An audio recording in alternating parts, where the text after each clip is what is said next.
Shalom, I'm Nama Rue. This is my husband, Rabbi David Rue, and we are preparing for the Shemitah year, figuring out what the details are about the sanctity of the produce and how to be careful how we buy and sell. As I have said, it is preferable, if you can, to use produce that has the sanctity of Shmita. However, with Svichin, because of the prohibition of eating things that didn't start growing before the Shemitah year began for vegetables, not for fruits, not from trees, there comes a point in the year where you simply can't get it with the sanctity of Shemitah.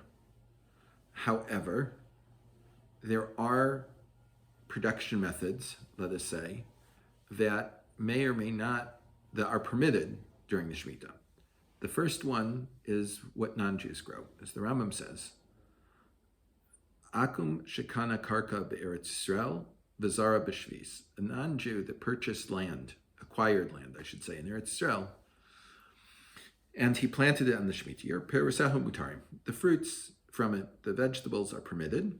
Shelo gazru ala svichin elam mipnei ovrei avera, because the only prohibition of svichim, of eating vegetables that grew entirely during the Shemitah year, is because of the sinners. Because people would say, they would plant secretly, and they would say, "Oh, this grew on its own." Therefore, the Chachamim prohibited. And non-Jews have no prohibition of keeping the Shemitah year, of no requirement of letting the lands they fallow. So anything they plant is therefore permitted without any problems at all. Without sanctity. Well, that's not clear, because you can learn the Rambam either according to the Mabit, that does say it has sanctity, meaning they can grow it. It still has sanctity because the land is sanctified anyway. And then the ones... And according to the Beis Yosef, because it's permitted to do the work, therefore the fruit doesn't have any sanctity. So it works, the Rambam can be understood either by the Mabit or the Beis Yosef, that Yavul Nochri, non-Jewish produce, has sanctity of Shemitah or doesn't have sanctity of Shemitah, as we discussed previously. And then the people who are, what you said, the sinners, the people who would plant and say that it grew naturally, it's a lack of faith separating themselves from Hashem, right? Well, I suppose so, but that's... Because my understanding of that Shemitah is a lot about faith. Yeah, all right. That's more for the philosophical videos that we began with rather than at this point. Okay. So what about Heter Mechir, where we sell the land to a non-Jew, and when the time comes to pay in a year and a half or whatever it is from now, he won't be able to afford it, so we buy it back from him. The famous Heter Mechira, selling the land to the non-Jews. So Rav Kook says, for Jews, we still have all the Torah prohibitions. Charisha Zriya v'Katsira, of plowing, planting, and reaping. And because of this, these things have to be done by non-Jews. The rest of the malachas, and the rest of the work of the field, can be done by Jews. And so the places, the farmers and the kibbutzim and so on, that sell their land to non-Jews, they arrange for non-Jews to do these three malachos, and the rest they themselves do. There is one other important category, and that's called Ole Mitzrayim. We now talk about waves of Aliyah in modern Zionist history, the first wave, second wave, third wave.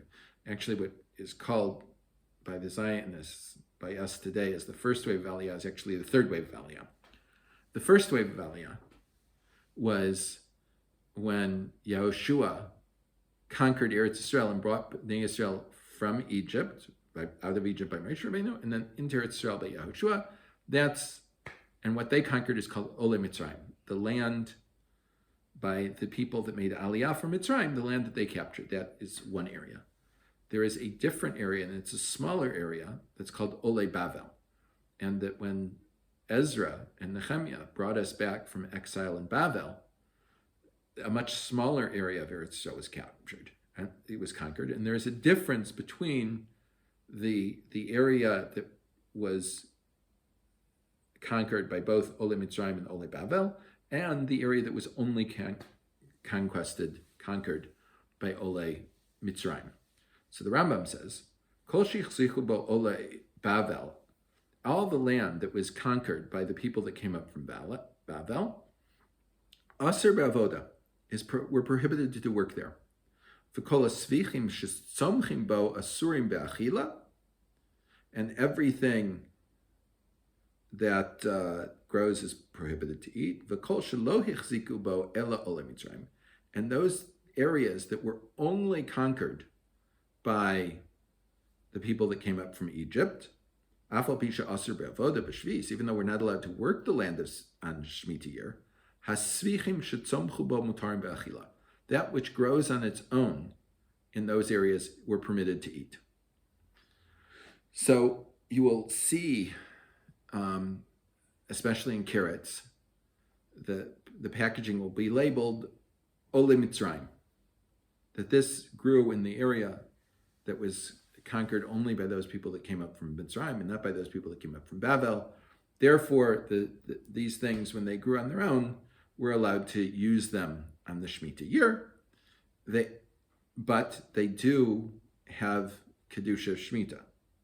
Now, we've talked about hydroponic farming, and the hydroponic farming is clearly permitted because it's not growing in the land. The pools of nutritious liquid that the plants are growing in is raised up off the earth, and there's a roof over them, and therefore there is no issue of Kedushas Shvis. Rav Chaim Berlin addresses a different issue, and that is, what about something that I grow in a house? Now remember, their houses primarily with dirt floors. So I dig a hole in my house, and I like lemons. I want a lemon tree in my kitchen so I can get lemons whenever I need them. They stay on the tree for a long time. I don't have to go outside. I don't have that. There's a lemon tree in my kitchen from now on. Very nice. So Rav Chaim Berlin writes, Acharei shebYerushalmi yeshno sefek be'ilan shenato b'soch habayis. He says there's a question in the Yerushalmi with a tree that I plant in my house. Im nahogu bo bechlal din shvis, if the laws of Shemitah apply to it at all. Im ken yesh lahakel begedulim b'toch habayis. Therefore, we should be lenient on things that grow in our houses. But negel l'ser svichim, concerning the prohibition of svichim, of things that were planted on the Shemitah year or grew on their own in the Shemitah year, shu to rabbanan, because the prohibition of svichim itself is rabbinic if it grew out on its own. Prat bisman hazeh, specifically in our time when the Shemitah in its entirety is rabbinic in nature, and therefore I shouldn't have an issue whether it's because it's two different rabbinic prohibitions, and if there's sveik sveika and it's certainly permitted in here. Now, one other thing that's common in Israel is real greenhouses, that the ground is raised up off the ground. So there is, according to everyone's opinion, it's in the Mishnah, it's in the Tosefta, in the Gemara, that if I have a house plant and there are no holes in the pot, or there are holes in the pot to let the water drain out, but I have a plate under it, so it's not resting on the floor, because the floor of our house is essentially the ground, because it's attached to the ground. Anything that is mechuber lakarka that's attached to the ground is like the ground. So it's separated from the ground, and there's a roof above it, clearly doesn't have the rules of Shemitah applying to it. So there are many greenhouses that they do this with. There are also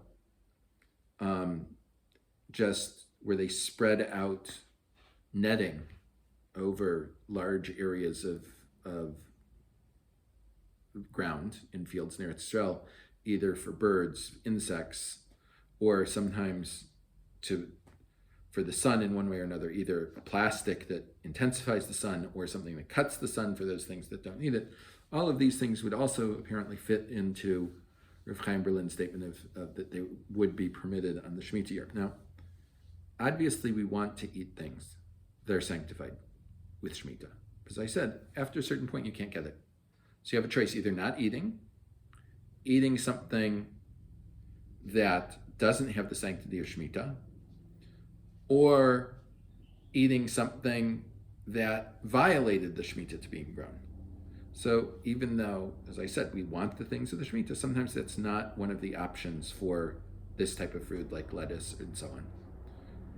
So these are other considerations that we have to take into account before we get to actually buying fruit and vegetables on Shmita, which we'll get to soon.